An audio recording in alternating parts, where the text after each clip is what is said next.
Her time was 71 days, 14 hours, 33 minutes and 18 seconds.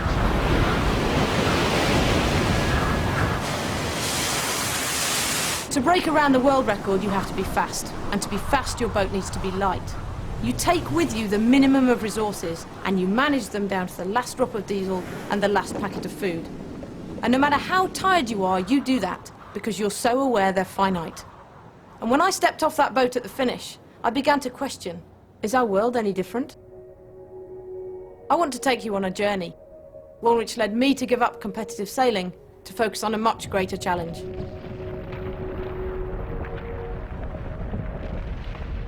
Life on Earth has existed for over 4 billion years, in which time it has continually adapted and evolved to perfect itself, always within a basic framework. Materials endlessly cycled, energy was provided by the sun, and all life was made to be made again. Mankind appeared only 200,000 years ago, became civilized 20,000 years ago. Only a few hundred years ago, we began to use fossil fuels, a blip in time, the Industrial Age. We started to mine stuff out of the ground, and we found oil. Each barrel provided the same energy as one man working every day for a decade. Today you can buy that barrel for the same price as a pair of jeans. So is it a surprise then that we used this to move, build homes, schools, cities, make stuff and communicate, live better lives? This new energy allowed us to pump more water, produce more food, enabling our population to increase. It quite literally changed the world. Fishing villages were transformed into megacities in just 50 years. But how long can this carry on? As a child, I never questioned it. No one ever hinted to me at school that this might change. I wanted to find out more about the reality of our situation. And 4 years ago, I started reading, learning, and listening. What I found out staggered me. What you see here is a 1,000,000-ton mountain of coal. How long do you think it could power the UK for? Answer? Just over a day. Perhaps it was facts like this that made me realize life on land was not so different from life at sea. The same applied to anything finite. Water, copper, phosphorus, down to the indium in the screen of the phone in your pocket. The word finite now had a different meaning to me. We spend a lot of money and effort taking stuff out of the ground, making something from it, and then we throw it away. But actually, where is a way? If we keep taking a finite thing and dumping it, what'll happen in the end? But it's okay because we have a plan, don't we? The plan to take a bit less stuff out of the ground, make things more efficiently, and then throw away a bit less, and maybe even recycle some of it. But where will this actually get us?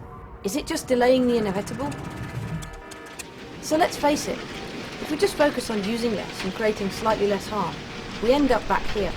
Can't we do better than this? Living systems have proven themselves to create an abundance of stuff, and successfully, for billions of years. It looks almost like now we're trying to function outside the rules, like our operating system's broken. We're trying to impose a linear system on a circular world. So is there something that we can learn from these living systems? Something that might provide an insight into how we can rethink the future? There is. And that's something that companies, and in fact whole countries like China and Holland, are beginning to use. Their aspiration is to get to a system that works long term, a circular economy. Energy in living systems comes from the sun. In our rethought world, we see this in the form of renewable energy, sources that last. Diversity brings resilience. Living systems benefit from a range of many different organisms and scales. They balance efficiency with effectiveness to survive external shocks.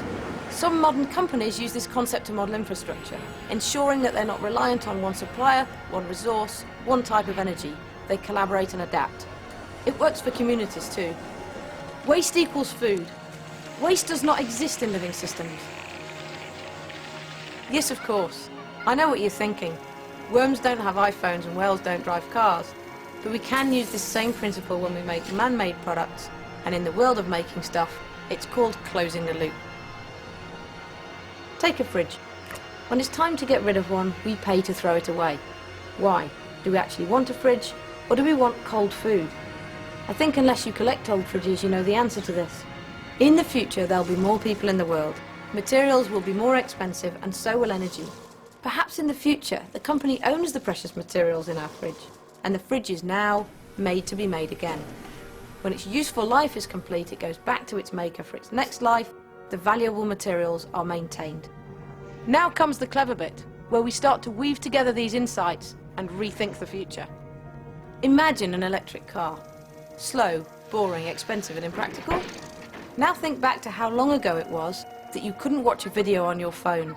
And then imagine the endless possibilities of the future. Imagine innovation, development, and that an electric motor has half the energy loss of a petrol or diesel vehicle. We need half the energy to power it from the start, making it more powerful, faster, and more fun to drive.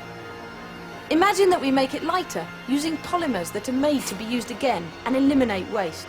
Imagine to make it cheaper. The maker owns the battery, and we have battery stations rather than petrol stations to make the range further and further. Imagine we connect our car to our house, which is linked to the national grid. Houses and cars then act as capacitors, so during ad breaks when the nation turns on its kettles, we can avoid firing up a power station. So if we can work towards a system where stuff is made to be made again, where we use renewable energy to make and move things and we celebrate diversity, can we not rethink and redesign the future? A future that can actually build capital, not just eke things out a bit longer. Switch to using things, not using things up. It's not just about technology, but creativity, and about how we can learn from a model that's been tried and tested for billions of years. We have a window of opportunity to make this transition, and it's up to us to take the first step. Assume nothing. Question everything.